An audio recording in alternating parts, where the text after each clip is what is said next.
প্রায় 10 ঘন্টা পর ডেমরায় 10 তলা গোডাউনের আগুন নিয়ন্ত্রণে এসেছে।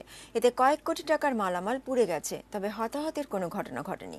দমকল বাহিনী বলছে, আবাসিক ভবন তৈরি করে তাতে গোডাউন বানানোয় আগুন নেভাতে বেগ পেতে হয়। ভবন নির্মাণে যথাযথ নিয়ম মানা হয়েছে কিনা তা নিয়েও রয়েছে প্রশ্ন। ঘড়ির কাঁটায় যখন মাঝরাত, তখনও ডেমরার পাশা টাওয়ারে আগুন। 10 তলা ভবনটির ওপরের 5 তলা পুরোপুরি পুড়ে গেছে। আমদানি করা বিভিন্ন ধরনের এলইডি লাইট কারখানায় সংযুক্তির পর 10 তলা এই গোডাউনেই রাখা হতো। ভবনটিও আমদানি প্রতিষ্ঠানের নিজস্ব।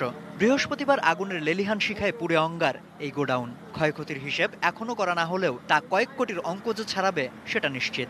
চলাফেরার পথে কখনো ওইরকম ভারী কোনো শ্রমিক আমি কখনো দেখিনি এখানে কাজ করতে। ভিতরে কেউ ছিল না, আমি দেখছি আর কি, আইসি আর কি, যে দুইটা দারোয়ান আর কি বলতে আছে কি আল্লাহ আল্লাহ করতে আছে, আর বলতে আছে কি ফায়ার সার্ভিসকে তাড়াতাড়ি পাইপ ঢুকান। আমাদের শুধু ইলেকট্রিক প্রোডাক্টস, ফিনিশড প্রোডাক্টস, এখানে কোনো মানুষ থাকে না, এখানে কোনো কেমিক্যাল নাই, কিচ্ছু নাই। মালামালে ঠাসা গোডাউনে দাহ্য পদার্থ থাকায় আগুন মুহূর্তে ছড়িয়ে পড়ে কয়েকটি ফ্লোরে। খবর পেয়ে ঘটনাস্থলে একে একে পৌঁছায় দমকল বাহিনীর 16টি ইউনিট। পুরোটা ঘরই একদম গুদাম হিসাবে ব্যবহার করা হয়েছে। এটাতে আসলে ভিতরে ঢোকার অবস্থাও নাই, তো সে কারণেই আসলে বাইরে থেকে আমরা যতই চেষ্টা করছি ভিতরে আগুনটা থেকেই যাচ্ছে।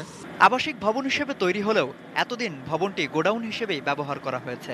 স্বাভাবিকভাবেই ফায়ার এক্সিট কিংবা গোডাউনের আশপাশে দেয়াল না করে কিছু ফাঁকা জায়গা রাখার নিয়মটিও এক্ষেত্রে মানা হয়নি। ফলে আগুন নিয়ন্ত্রণে বাড়তি সময় লাগে দমকল বাহিনীর। আই এম শিওর যে বাংলাদেশ ন্যাশনাল বিল্ডিং বোর্ডের কোনো কিছুই এই বিল্ডিংটাতে মানে নাই, কোনো কিছুই মানে নাই। এটার মধ্যে আপনি দেখেন এই বিল্ডিংটার গায়ে গায়ে লাগানো আছে আরো 2টা বিল্ডিং।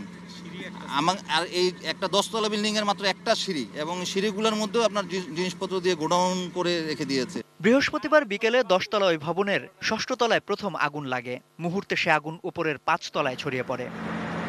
সম্রাট আনোয়ার, এটিএন নিউজ, ঢাকা।